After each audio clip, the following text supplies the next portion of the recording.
pessoal, chegou agora da hora a gente já falou dos seletores, né? A gente já falou das classes de estilos, seletores de estilos, classes de estilos. Agora a gente vai falar de seletor de ID. O que é isso? Eu quero que um determinado texto de código ele tenha um determinado estilo, né? Então, por exemplo, eu quero que um determinado trecho de código possua uma cor de fundo em verde. Então, por exemplo, eu vou colocar qual é a propriedade que mexe com a cor de fundo de um elemento, né? Background color, tá? Background em inglês é traseira, né? Para trás, né? Fundo, né? Eu quero que ela seja da cor gray, ou seja, que ela seja da cor cinza, tá? Então, tudo que eu colocar, né, aqui, né, vai ser da cor cinza. Então, eu vou usar, né, como eu já usei uma classe aqui, eu vou colocar aqui nesse segundo parágrafo o ID médio, tá?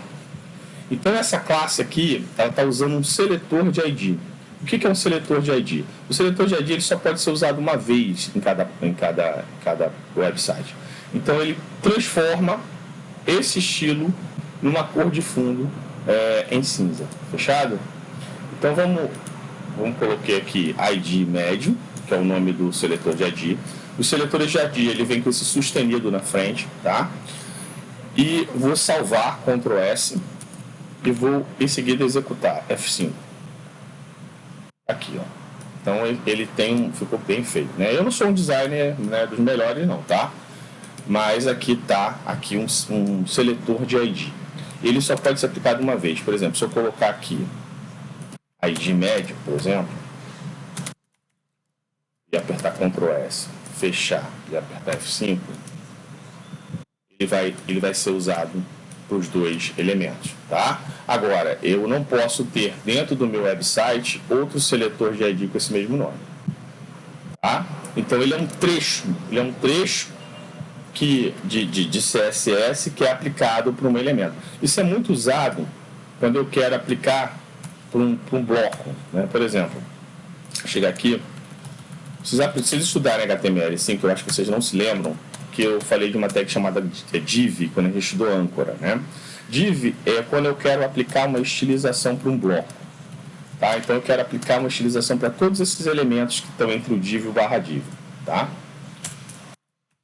Então tá aqui. Aí eu vou colocar aqui ID médio, tá? Então o que eu espero quando eu coloco ID médio? Que tudo que está entre o div e o barra div fique com a cor de fundo cinza.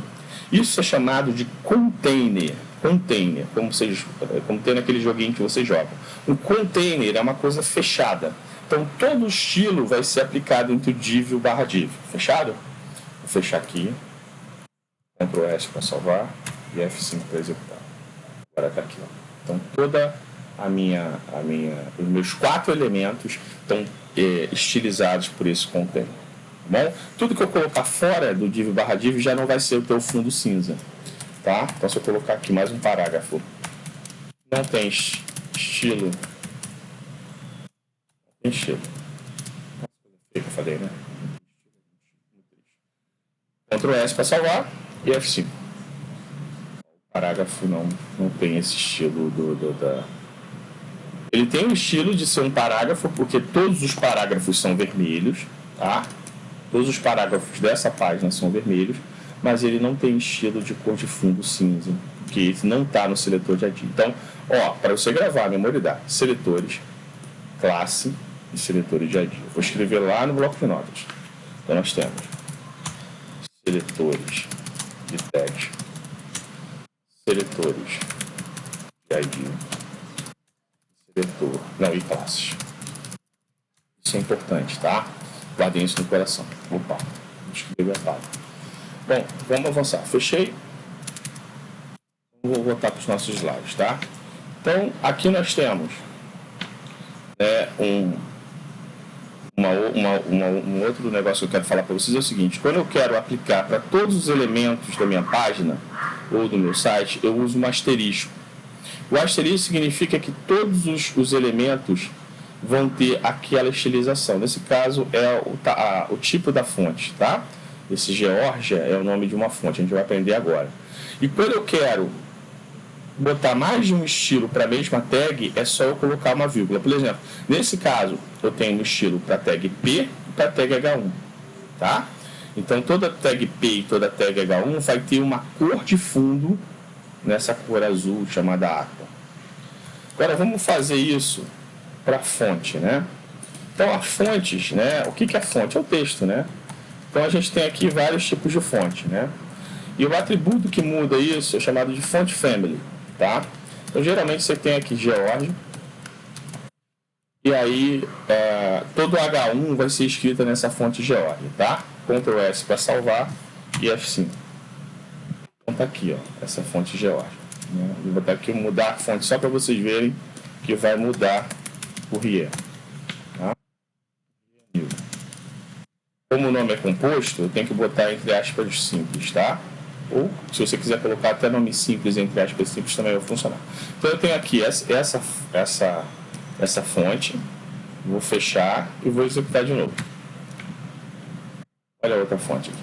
Então, tem vários tipos de fonte no CSS, tá? E essa fonte vale para todos os H1s que eu escrevi nessa página, tá? Então, vamos continuar a matéria.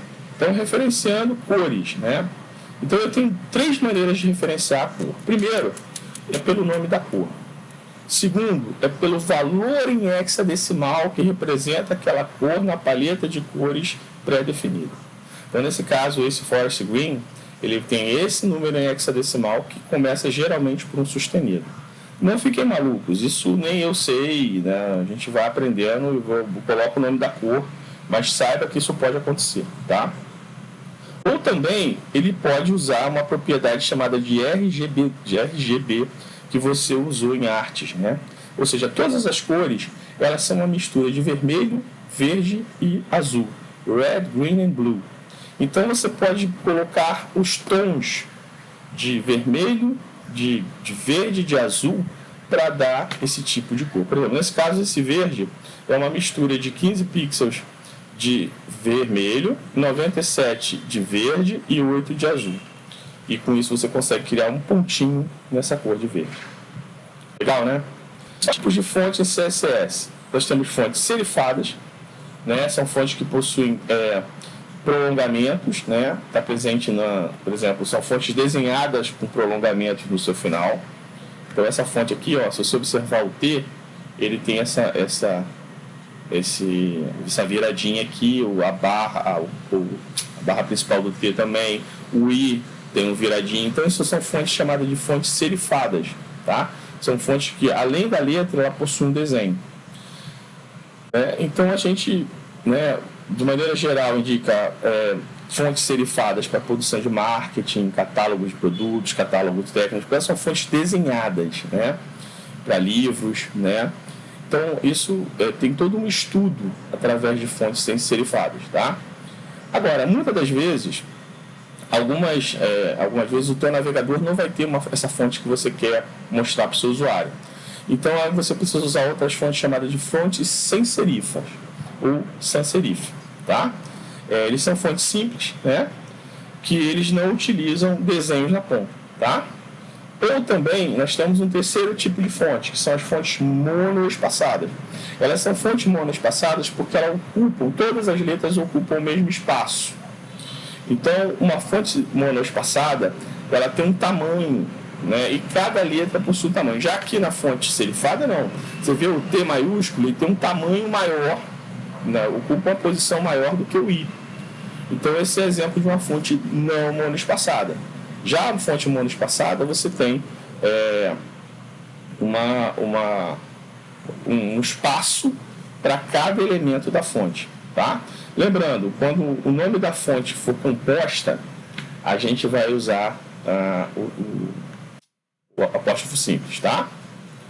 Eu vou parar o slide aqui, mas vou mostrar para vocês, por exemplo, o nome da fonte aqui é composta.